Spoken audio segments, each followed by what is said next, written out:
Student life বা ছাত্র জীবন এই প্যারাগ্রাফটি সকল শ্রেণীর শিক্ষার্থীদের জন্য। শুরু থেকে শেষ পর্যন্ত সুন্দর মতো সাজিয়ে গুছিয়ে লিখতে পারলে 10-এ 10 দিতে যে কোনো শিক্ষক বাধ্য। ভিডিওটি শেষ অবধি দেখার জন্য সবিনয় অনুরোধ করছি।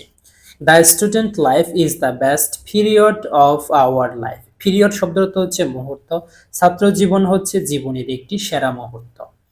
It is the time during which boys and girls get their education in different educational institutions. Institution অর্থ হচ্ছে প্রতিষ্ঠান।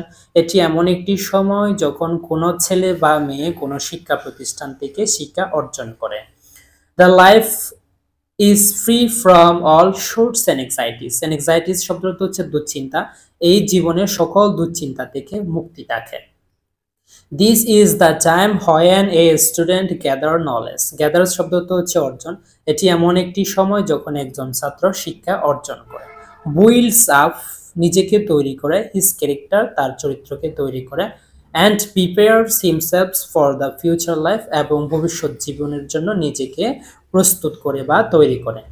His future life depends on how he spends his student life. Depends শব্দটা হচ্ছে নির্ভর। তার ভবিষ্যৎ জীবনটি নির্ভর করে তার ছাত্র জীবনটি কিভাবে কাটিয়েছে তার উপর। মোস্ট ইম্পর্টেন্ট একটা লাইন, তার ভবিষ্যৎ জীবনটি নির্ভর করবে তার ছাত্র জীবন কিভাবে কাটিয়েছে তার উপর। If he makes the best use of his time, যদি সে এই সময়কে সঠিক ব্যবহার করে থাকে, হি উইল বি হ্যাপি, সে সুখী হবে। If he neglects his duties, neglect শব্দটা হচ্ছে অবহেলা, যদি সে তার কর্তব্যকে অবহেলা করে, he will suffer in life, সে ভবিষ্যতে অনেক কষ্ট ভোগ করবে। So it is right called the sowing season of human life. Sowing শব্দটা হচ্ছে বপন, সুতরাং এটিকে বীজ মানব জীবনের বীজ বপনের সময় বলা হয়।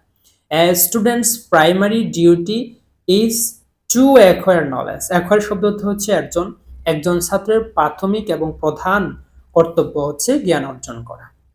For that, যাতে he must study hard, যাতে সে প্রচুর পড়াশোনা করতে পারে। He should read, তার পড়া উচিত। Newspapers, magazines and periodicals. Periodicals অর্থ হচ্ছে সাময়িকী, খবরের কাগজ, ম্যাগাজিন এবং সাময়িকী। He should be careful about his health. তার শরীর নিয়ে তাকে যত্নবান হওয়া উচিত। He should maintain the laws of keeping good health. তার শরীরকে সুস্বাস্থ্য রাখতে নিয়ম মেনে চলা উচিত। He should be always neat and clean. তার পরিষ্কার পরিচ্ছন্ন থাকাও প্রয়োজন। He must avoid bad companies. Bad companies অর্থ হচ্ছে খারাপ সঙ্গী, তাকে অবশ্যই খারাপ সঙ্গী ত্যাগ করা প্রয়োজন। He should be obedient to his parents, teachers and superiors. Obedience শব্দটা হচ্ছে বাধ্য, তার উচিত তার পিতামাতা, শিক্ষক এবং বড়দের প্রতি বাধ্য হওয়া।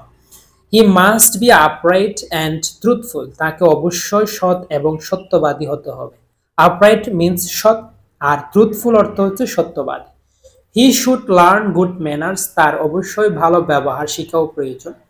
He should be gentle and well behaved. তাকে অবশ্যই ভদ্র এবং ভালো ব্যবহার শেখাও প্রয়োজন।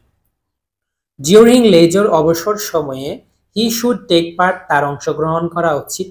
In spreading education among illiterate people. Spreading শব্দটা হচ্ছে বিস্তার, নিরক্ষর মানুষের প্রতি শিক্ষার বিস্তার করতে তার অংশগ্রহণ করা প্রয়োজন অবসর সময়ে।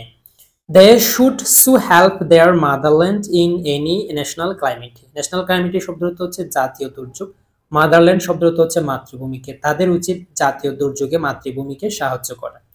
A student of today is the citizen of tomorrow. Citizen শব্দটা হচ্ছে নাগরিক, আজকের একজন ছাত্র আগামী দিনের নাগরিক। So he should utilize শব্দটা হচ্ছে ব্যবহার করা his student's life properly. তার উচিত তার ছাত্র জীবনকে যথাযথ ব্যবহার করা। তোমাদের প্রয়োজনীয় প্যারাগ্রাফগুলো কমেন্ট বক্সে লিখে দাও। Please subscribe the channel.